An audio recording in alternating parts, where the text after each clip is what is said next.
Activists from the Fridays for Future group, the climate movement inspired by Swedish teenage campaigner Greta Thunberg, targeted Standard Chartered in an elaborate stunt to confront the bank's continued investment in fossil fuels. While some climate activists in the UK have recently protested large British banks' investments in fossil fuels by vandalising their headquarters, Fridays for Future activists took the digital route. They set up a fake Standard Chartered website and a Twitter account posing as a bank executive, which has since been amended to make its satirical intent clearer, advertising a change in climate policy that would stop financing fossil fuel and coal plant investments, as well as issuing recovery bills for the communities most affected by the coal projects financed by the bank. These plans were shared by Thunberg on her Twitter profile with the cryptic message, "Could this be true?" and several people, who may not have noticed the discrepancy between the link shared and Standard Chartered's official website, rejoiced at the bank's revised commitments. The press conference set up on Zoom for May 11 revealed the authors of the prank to be 4 young women from the Fridays for Future movement, based in Portugal, Germany, Argentina, and the Philippines.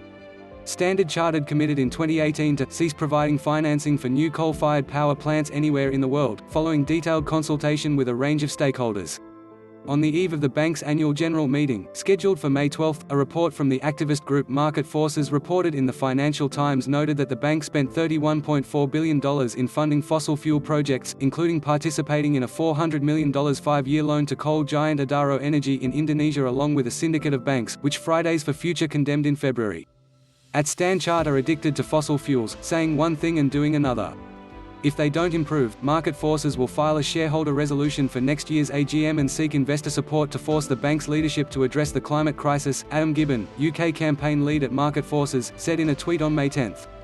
Previously, the Banking on Climate Chaos report by a group of NGOs released in March found that Standard Chartered spent at least $1 billion on coal power financing between 2019 and 2020.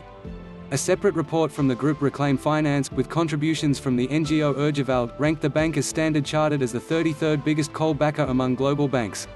The Fridays for Future activists said they have more actions prepared for May 12. A Standard Chartered spokesperson said, "We have a phased series of coal revenue thresholds we require clients to meet, reducing to 5% by 2030. These are non-negotiable. We're supporting clients in their own transition to net zero, including through providing the capital and expertise they need to do so."